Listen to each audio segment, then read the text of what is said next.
भिवंडी तालुका के सोनाले गांव सोनाले ग्रुप ग्राम पंचायत के क्रीड़ांगन में हर वर्ष की तरह इस वर्ष भी सोनाले ग्रुप ग्राम पंचायत के माजी सरपंच व आगरी महोत्सव के संस्थापक विशु बहु महात्रे, कार्यक्रम अध्यक्ष व कांग्रेस जिला प्रमुख श्री दयानंद चोरगे, स्वागत अध्यक्ष व भाजपा व्यापारी थाने जिला ग्रामीण अध्यक्ष डॉक्टर यशवंत दादा सोरे, कार्य अध्यक्ष श्री हनुमान पाटिल, प्रमुख सल्लागार डॉक्टर भगवान ठाकुर, उपाध्यक्ष चक्रधारी पाटिल, अमर महात्रे, सुनील पाटिल, प्रमुख सल्लागार डॉक्टर सोनिया पाटिल, उपाध्यक्ष विजय पाटिल, यशवंत केने, रमेश कराले, नंदिनी ताई भोईर, कोमल पाटिल, नालिनी चौधरी तथा भिवंडी आगरी महोत्सव के सभी कार्यकर्ताओं पदाधिकारियों द्वारा दिनांक 23 जनवरी 2025 से 27 जनवरी 2025 तक बड़े हर्षोल्लास के साथ किया गया। तो वहीं आगे हम आपको बता दें कि आज दिनांक 27 जनवरी 2025 को भिवंडी आगरी महोत्सव के आखिरी दिन महाराष्ट्र के उप मुख्यमंत्री व माजी मुख्यमंत्री श्री एकनाथ जी शिंदे, केंद्रीय मंत्री पंचायत राज्य माजी मंत्री कपिल पाटिल, मंत्री छगन भुजबळ, भिवंडी लोकसभा खासदार सुरेश बालियामामा महात्रे, शिवसेना नेते प्रकाश पाटिल, भिवंडी ग्रामीण आमदार शांताराम मोरे, माजी आमदार भिवंडी पूर्व रुपेश महात्रे के साथ साथ भारी संख्या में थाने जिला के अनेकों मान्यवरों ने अपनी अपनी उपस्थिति दर्शाई। आए हुए सभी मान्यवरों का स्वागत सम्मान सोनाले ग्रुप ग्राम पंचायत के माजी सरपंच व भिवंडी आगरी महोत्सव के संस्थापक विशु बहु महात्रे तथा भिवंडी आगरी महोत्सव के संचालकों द्वारा शाल पुष्पगुच्छ तथा सम्मान चिन्ह देकर स्वागत किया। भिवंडी आगरी महोत्सव वर्ष 14 आणि 14 वर्ष अविरतपणे अतिशय चांगल्या प्रकारे भिवंडी महोत्सवाला सर्व जनतेचा प्रतिसाद मिळत आहे आणि अशा परिस्थितीत त्याला चार चांद लावण्यासाठी महाराष्ट्राचे उपमुख्यमंत्री आणि माजी मुख्यमंत्री एकनाथजी शिंदे साहेब, तसेच केंद्रीय माजी राज्यमंत्री कपिल पाटील साहेब, प्रकाश पाटील साहेब, आमदार शांताराम मोरे साहेब, सर्व उपस्थित मान्यवर यांनी सर्वांनी हजेरी लावली। त्यामुळे खरोखरच हा भिवंडी आगरी महोत्सव हा एक यशस्वी महोत्सव म्हणून नावारूपाला आलेला आहे। साहेब, आपल्याला सांगू इच्छितो की आम्ही येताना एकविरा मातेचं एक मंदिर बनवलेलं आहे, त्याच्यानंतर शेती उभे खरोखरची शेती लावलेली आहे, एक पाटलाचा वाडा, एक गाव दाखवलेलं आहे, वीटभट्टी आहे। अशा प्रकारे सर्व म्हणजे आगरी समाजाच्या रूढी परंपरा या सगळ्या म्हणजे तिथे दाखवण्यात आलेल्या आहेत। त्यासाठी आपण सर्वांनी येथे येऊन जी उपस्थिती लावली आणि सर्व जे प्रेक्षक यांनी सर्वांनी उपस्थिती लावली, त्यामुळे सर्वांचे आभार व्यक्त करतो। 14 वर्षापासून आगरी महोत्सव सुरू आहे आणि सुरू राहणार। पण आता संस्थापक अध्यक्ष याचं नाव विशू, पण सगळ्या समाजाला अशा प्रकारच्या शुभेच्छा दिल्या पाहिजेत। विश यू आगरी महोत्सव। खरं तर पुरस्कार आपण दिले, कृषी क्षेत्रातले दिले, उद्योग क्षेत्रातले दिले, समाजाची प्रगती आहे। पण त्याचबरोबर ईश्वरने सांगितलं हुबेहूब आम्ही शेती या ठिकाणी तुम्हाला। आता ही समाजाची प्रगती आहे याचा आनंद आहे, पण समाजाच्या प्रगतीबरोबर आपल्या संस्कृतीची विस्मृती होत चालली की काय ही पण शंका मनामध्ये यायला लागली। आणि म्हणून आपल्याला इथे पाटलाचा वाडा, ते दळण, टोकली हे सगळे येणाऱ्या तरुण पिढीला समाजाची संस्कृती काय होती हे दाखवून देण्याच्यासाठी अशा प्रकारचे प्रयोग आपल्याला करावे लागतात। हे कदाचित आपलं दुर्दैव आहे काय असं म्हटलं तर चुकीचं ठरणार नाही। मी आज काही फार लांबून भाषण करणार नाही, साहेबांना वेळ नाही। पण बदलापूरच्या आगरी महोत्सवामध्ये मी अशा प्रकारे माहिती दिली होती की मला एक साहेब एअरपोर्टवर साहित्यिक एक भेटले, त्यांनी मला विचारलं तुम्ही कुठली भाषा बोलता? बोला मराठी बोलतो। मराठी नाही, घरी कुठली भाषा बोलता? तुमची बोली भाषा बोलतो। तुला आगरी तुम्हाला येते? बोला हो येते। बोलता? नाही। बरं तुमच्या मुलाला येते? तो येते। बोलतात का? बोला नाही। नातवंडांना येते? तुला येत नाही, त्याच्यामुळे बोलण्याचा प्रश्न नाही। त्यांनी असं सांगितलं, आजपासून घरी गेले ना की तुमच्या घरात तुमची आगरी भाषा बोलायला सुरुवात करा. हे जर तुम्ही सुरू नाही केलं ना, हे जर सुरू केलं नाही तर एक दिवस या गेटवर तुम्हाला आगरी भाषा बोलणारी माणसं ठेवायला लागतील की आपली आगरी भाषा अशी होती. हे सुद्धा सांगावं लागेल आपल्या येणाऱ्या नवीन पिढीला. म्हणून आपली संस्कृती बरोबर भाषा ही आपली टिकली पाहिजे. भाषेला खूप महत्व आहे आणि आगरी भाषा प्रचंड गोड आहे. हे मी सांगत नाही, आपले सदानंद पाटील यांच्या पुस्तकाचं विमोचन करण्यासाठी काय कुठले आपले ते कवी आले होते, मला आता आठवत नाही नाव त्यांचं, डोंगरीतून आले होते, साहित्यिक होते. त्याने असं सांगितलं की आगरी भाषा एवढी गोड आहे तर त्यानं आपला जन्ना नवरे ते आले होते. त्यांनी सांगितलं की तुमच्या भाषेतला रश्याचा जो शब्द आहे निठो, हे मटणाच्या रश्याला निठो बोलतात हे त्यांना माहित आहे, पण आपल्या आता तरुण पिढीला माहीत नसेल. हा भाषेचा अपभ्रंश कशामुळे झाला याची माहिती त्यांनी दिली.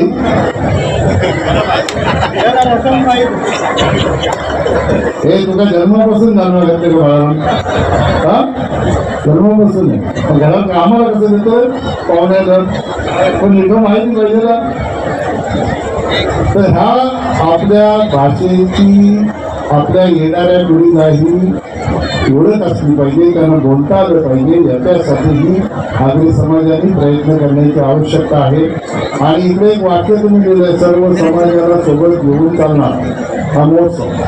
आता माझी सूचना अशी आहे, सर्व समाजाला म्हणजे फक्त आगरी महोत्सवामध्ये सामील होणाऱ्यांना नाही तर समस्त सगळ्या समाजाला सामील करून ज्या दिवशी तुम्ही घ्याल त्या दिवशी खऱ्या अर्थाने सर्वांना सामावून घेणारा आगरी महोत्सव ठरेल. आपल्यावर कोणी बोट दाखवता कामा नये, म्हणून सगळ्यांना सोबत घेऊन येणाऱ्या काळामध्ये महोत्सव करायला सुरुवात करा. याच्यापेक्षा भव्य महोत्सव झाल्याशिवाय राहणार नाही. त्याच्यासाठी तुम्हाला शुभेच्छा देतो आणि येणाऱ्या काळामध्ये कधीही आमच्या सहकार्याची आवश्यकता लागली तर खंबीरपणाने तुमच्या पाठीशी उभं राहण्याची शाश्वती देतो आणि थांबतो. जय हिंद, जय महाराष्ट्र, जय आगरी. आज आगरी महोत्सवाचा समारोप आहे आणि समारोपासाठी उपस्थित असलेले तत्कालीन मुख्यमंत्री आणि माजी मुख्यमंत्री आदरणीय एकनाथजी शिंदे साहेब, त्याचबरोबर माजी केंद्रीय राज्यमंत्री आदरणीय कपिल पाटील साहेब हे उपस्थित राहिले. मनापासून साहेब तुमचं अभिनंदन करतो आणि तुमचं स्वागतही करतो. आणि या महोत्सवाचे अध्यक्ष या नात्याने खरं तर तुम्हाला सर्वांचे मनापासून अभिनंदन करतो. आणि या समारोपाच्या आगरी महोत्सवाच्या या समारोपापूर्वी आज आदरणीय माजी मुख्यमंत्री साहेब आणि उपमुख्यमंत्री साहेब आदरणीय एकनाथजी शिंदे साहेब यांनी या समारोपासाठी आम्हाला शुभेच्छा द्यावा ही विनंती.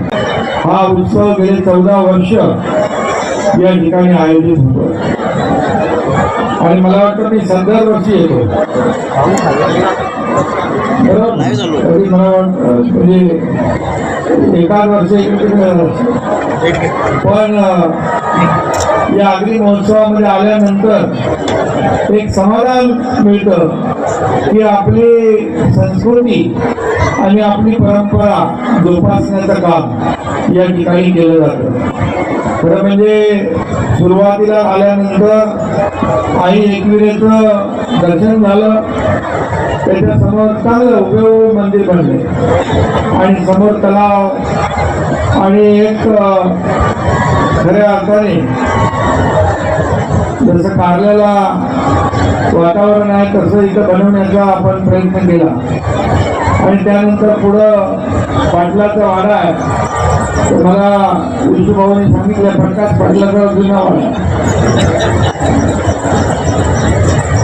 आणि त्यानंतर पाहिलं की आपली जी काही संस्कृती आहे ती आपली परंपरा ती पुढे नेण्याचं काम या ठिकाणी आपण केलं. भाजीपाला पण ओरिजिनल बघितलं, टोमॅटो, वांगे, मिरची, फ्लावर ऑर्गॅनिक आहे.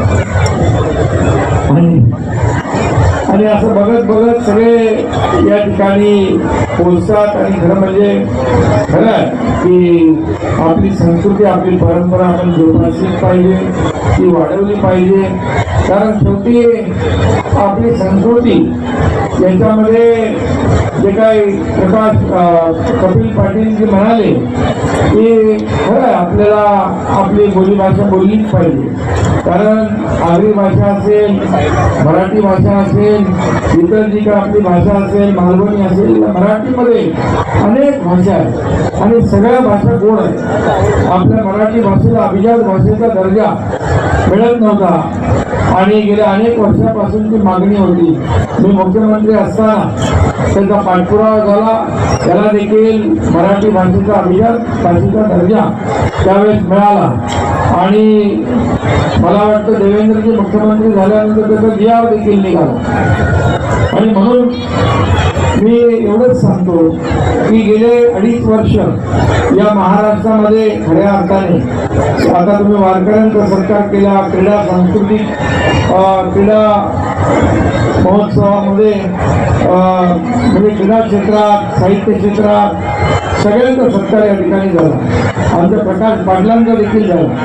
खरं म्हणजे प्रकाश पाटील एक कार्यकर्ता म्हणून त्यांनी काम केलं आणि सर्वसामान्य कार्यकर्ता ते शिवसेनेचा नेता हे सर्वोच्च पद आज प्रकाश पाटील यांना मिळालं.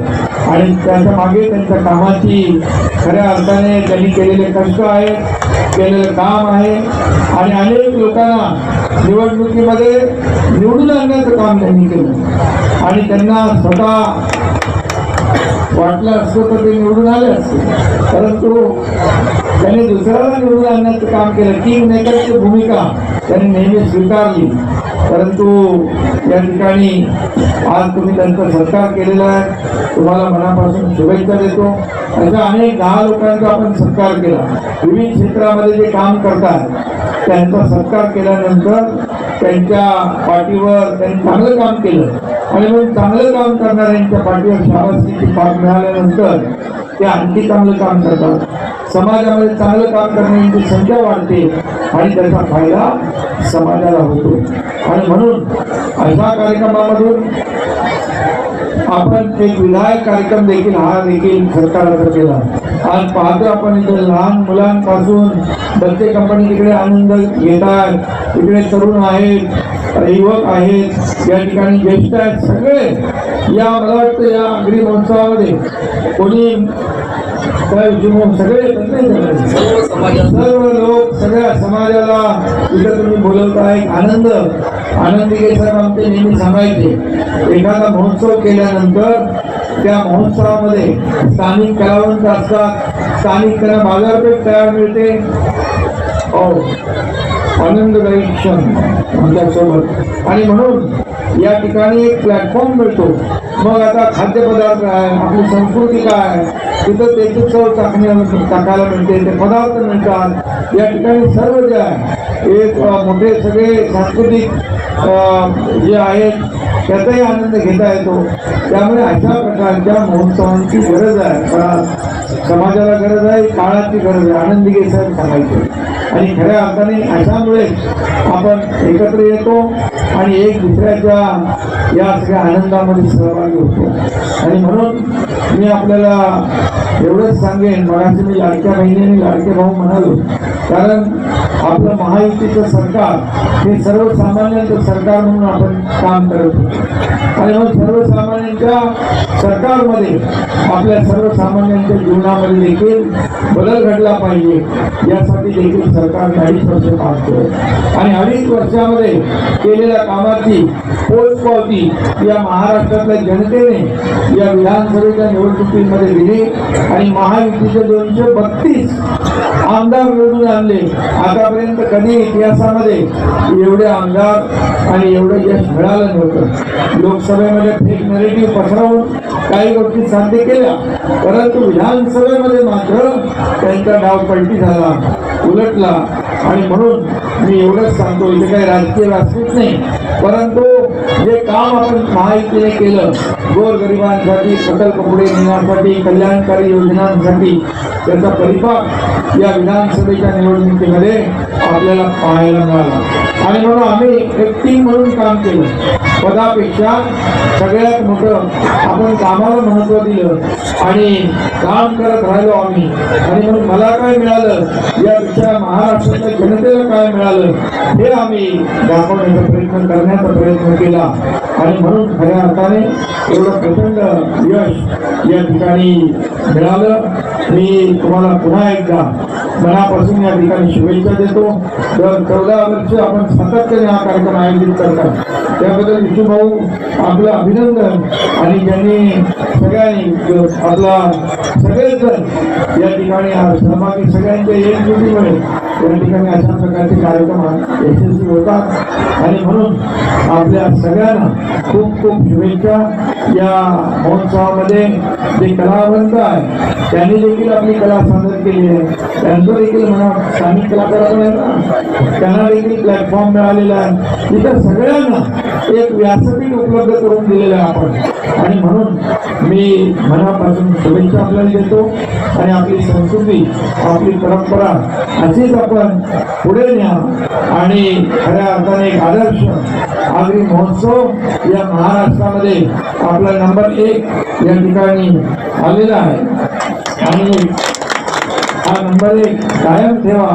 मला वाटतं 14 वर्ष महोत्सव आणि एवढ्या मोठ्या भव्य दिव्य प्रमाणामध्ये कुठे होत नसते. आणि त्यासाठी सगळ्यांची मेहनत लागते, एक प्रामाणिक प्रयत्न लागतात. या एवढ्या सर्व हजारो लोकांना एकत्र आणण्यासाठी मेहनत लागते. आणि म्हणून या सगळ्यांचं पुन्हा एकदा मी अभिनंदन करतो, मनापासून आपल्याला शुभेच्छा देतो. धन्यवाद. जय हिंद, जय महाराष्ट्र. नागराजी मडवी साहेब उद्योगपती सोनाळ्या कार्यकर्ता स्वच्छ भारत अभियानाचा पुरस्कार भिवंडी तालुक्यातून मनोहर आणि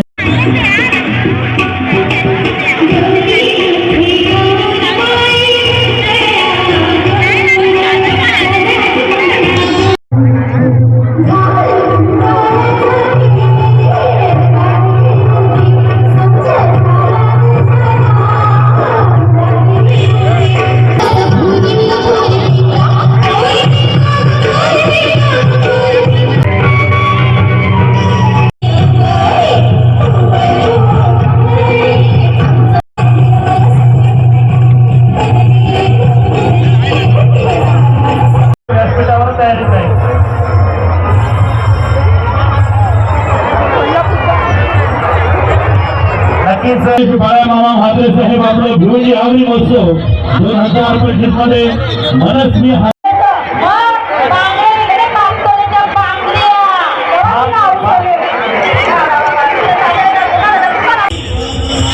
सुंदर या ठिकाणी स्नेह भेट देऊन त्यांचं स्वागत आणि सन्मान केलं जात आहे.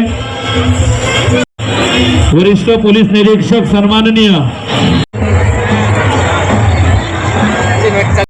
आपण सर्वांनी गोधनात महिला उपाध्यक्ष सुद्धा भिवंडी आगरी महोत्सवाच्या या प्रत्येक सोहळ्यासाठी अहोरात्र मेहनत घेत असतात. आणि खास करून त्यांनी या आगरी महोत्सवाची सुरुवात केली ते विष्णूभाऊ मात्रे त्यांचे सर्व सहकारी यांचं देखील अभिनंदन करतो.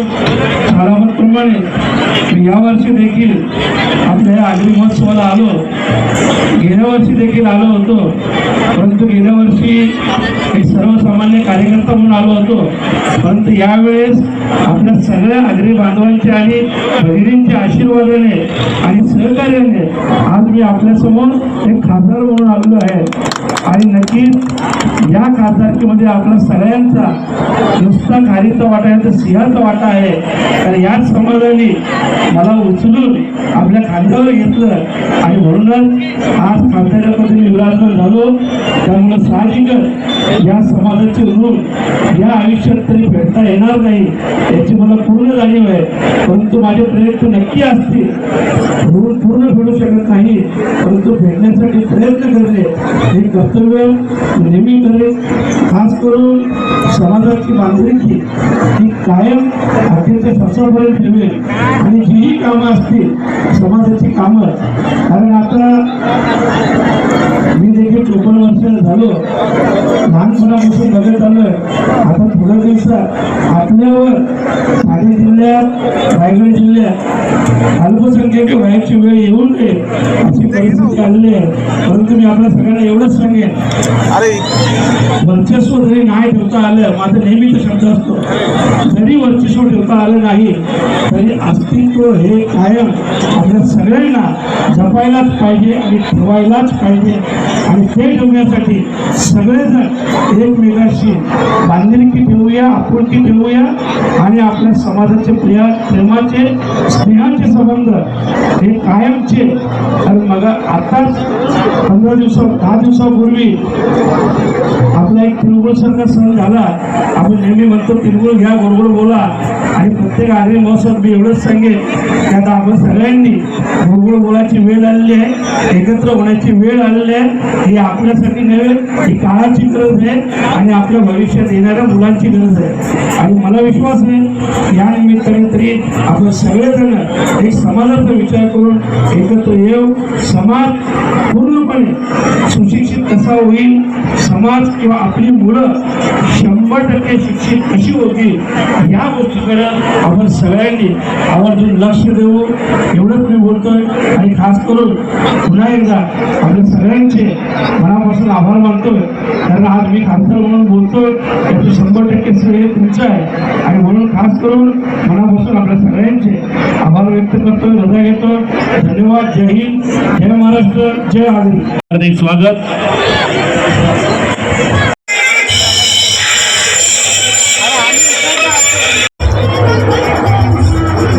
भिवंडी आगरी महोत्सवाच्या या संपूर्ण सोहळ्यात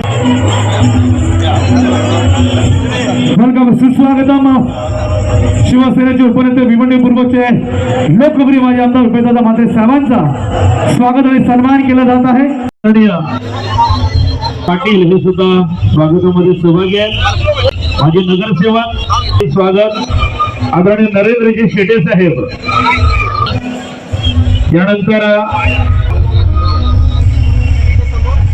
यानंतर आपण करण्यासाठी उपस्थित आहात.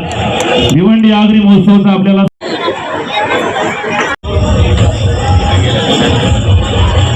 रुपेश म्हात्रे साहेबांनी सुद्धा त्या मुलीला आर्थिक योगदान दिलेलं आहे आणि भिवंडी आगरी महोत्सव